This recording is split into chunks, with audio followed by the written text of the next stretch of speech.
नमस्कार साथियों, मेरा YouTube चैनल सुविधा 2010 में सादरपूर्वक अभिनंदन। मैं हूं रविकांत भगत। सुनो सुनाओ ज्ञान बढ़ाओ पाठ 140 के माध्यम से आज बात करेंगे 6 मई को घटित महत्वपूर्ण घटनाओं के साथ जन्मदिवस, पुण्यतिथि, उत्सव एवं अवसरों के बारे में।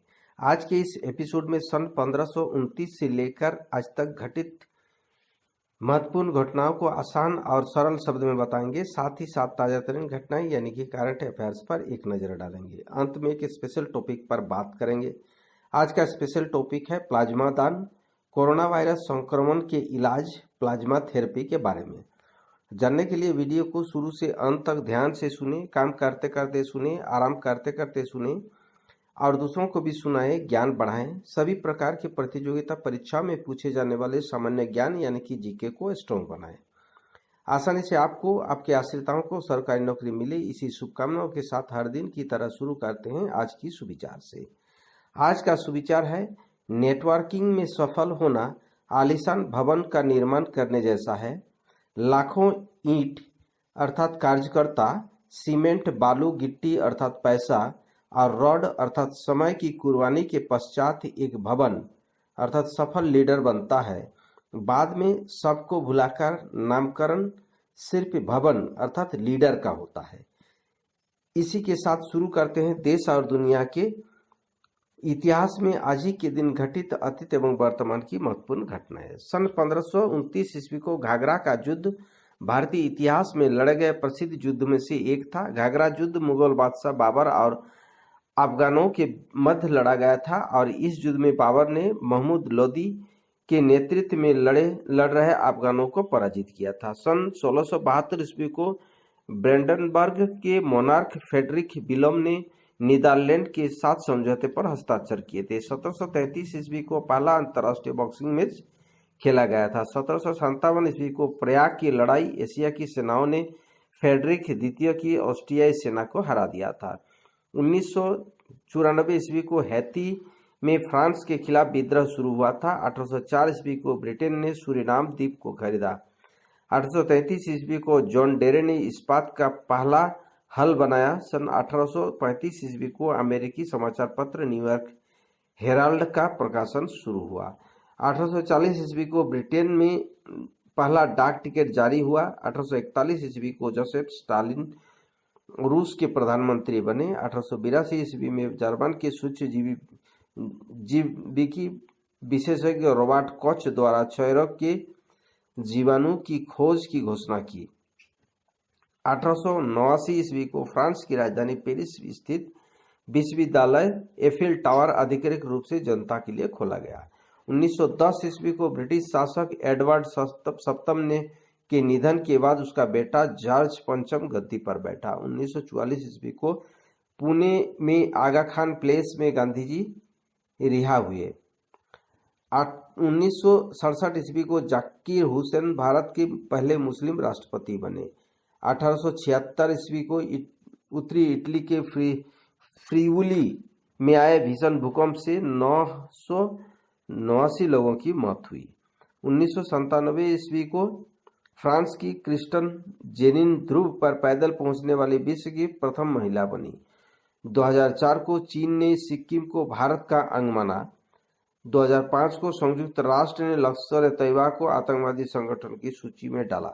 सन 2006 को दुनिया की सबसे बड़ी खुफिया एजेंसी CIA के निदेशक पोटरग्रास ने अपने पद से इस्तीफा दिया। सन 2007 को फ्रांस के राष्ट्रपति चुनाव में निकोलस सार्कोजी की जीत हुई। सन 2008 को बांग्लादेश में एंटी करप्शन ब्यूरो ने पूर्व प्रधानमंत्री खालिदा जिया के खिलाफ भ्रष्टाचार के मामले में पहली बार आरोप पत्र दाखिल किया। सन 2010 को सर्वोच्च न्यायालय के प्रधान न्यायाधीश KG बालकृष्णन की अध्यक्षता वाले 5 सदस्यीय संवैधानिक पीठ ने सांसदों को मिलने वाली स्थानीय क्षेत्र विकास निधि संवैधानिक वैधता को यह कहकर बरकरार रखा कि संसद के पास इसके तहत कोष आवंटित करने की वैध शक्तियां हैं।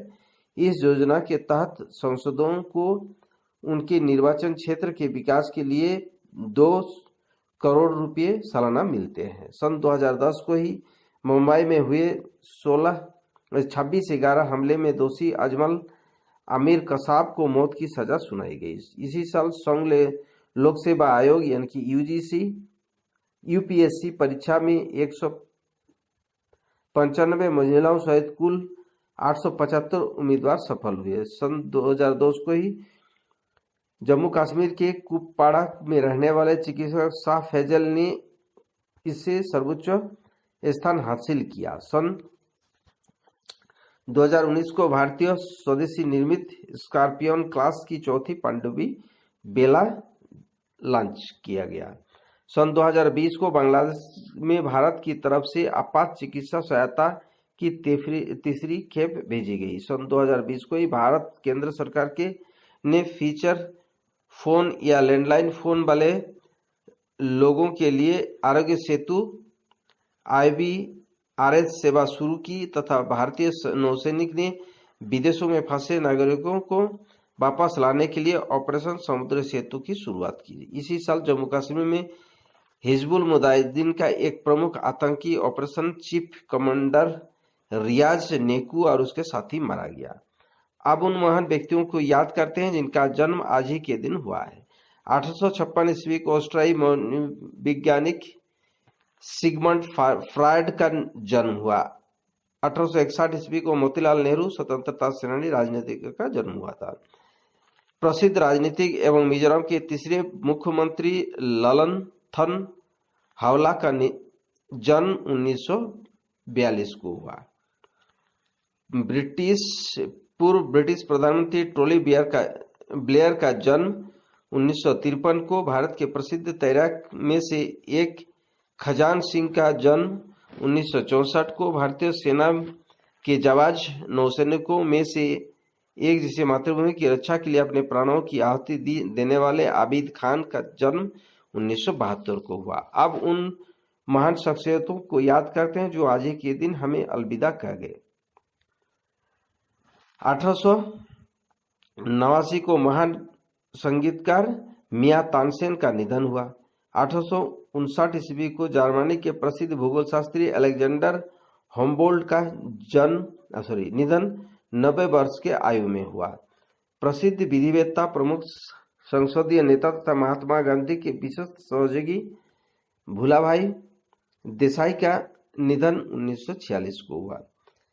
बेल्जियम के भौतिक शास्त्र एवं लेखक मॉरिस माइटरलिंग का निधन 87 वर्ष की आयु में 1949 को हुआ। द्वितीय विश्व युद्ध में बेली पुलों के आविष्कारकर्ता सर डोनाल्ड बेली का निधन 1985 को हुआ। टाइटैनिक के डूबने की घटना की आखिरी चश्मदीद गवाह अमेरिकी नागरिक लिलियन एस्प्लांट का निधन 2006 को हुआ। भोजपुरी फिल्म नदिया के पार के निर्देशक गोविंद पुनिस का निधन 2010 को हुआ। अब बात करते हैं आज ही के दिन मनाए जाने वाले महत्वपूर्ण उत्सव एवं अवसरों के बारे में।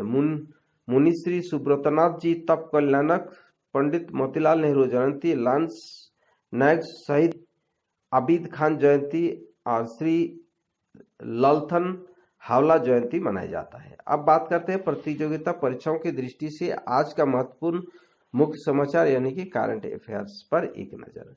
सबसे पहले बात करते हैं राष्ट्रीय करंट अफेयर्स पर। देश में पिछले 24 घंटे में कोरोना के 4,12,618 नए मामले आए और 3,980 मौतें हुई। भारतीय नौसेना ने एशियाई के विभिन्न देशों से तरल ऑक्सीजन और अन्य मेडिकल सप्लाई लाने के लिए ऑपरेशन सेतु समुद्रम 2 अभियान शुरू किया। सर्वोच्च न्यायालय ने मराठा को कोटा देने पर रोक लगाई।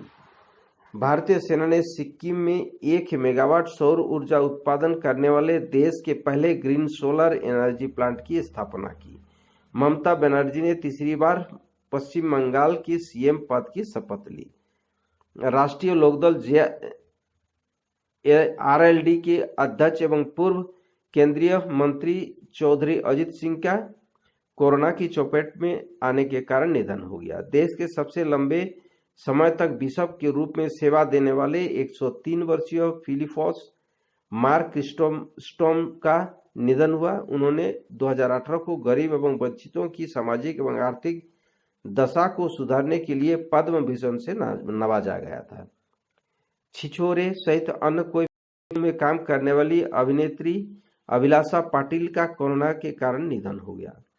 अब बात करते हैं आर्थिक करंट अफेयर्स पर। आरबीआई ने टीका निर्माताओं, चिकित्सा उपकरण आपूर्तिकर्ताओं, अस्पतालों और रोगियों को धन की आवश्यकता के लिए 50,000 करोड़ रुपए की कोविड-19 हेल्थ केयर ऋण पैकेज की घोषणा की। आरबीआई ने ग्राहकों की केवाईसी सत्यापन के लिए अनुपालन मानदंडों को आसान बनाया। मंत्रिमंडल की मंजूरी मिलने के बाद जल्द ही आईडीबीआई बैंक प्राइवेट बैंक की श्रेणी में आ जाएगा।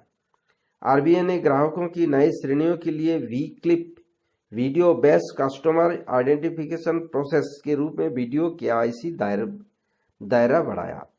कैबिनेट ने आईडीबीआई लिमिटेड में रणनीतिक निवेशक एवं प्रबंधन नियंत्रण को मंजूरी दी। कैबिनेट ने प्रधानमंत्री गरीब कल्याण योजना चरण 3 के तहत एनएफएसए लाभार्थियों को 2 महीने की एक और अवधि के लिए अतिरिक्त खाद्यान्न आवंटन की मंजूरी दी। सिटी बैंक ने भारत के कोविड राहत प्रयासों के लिए अतिरिक्त 200 करोड़ रुपए की सहायता देने की घोषणा की। स्टार इंडिया ने कोरोना राहत कार्यों के लिए 50 करोड़ रुपए दान दिए।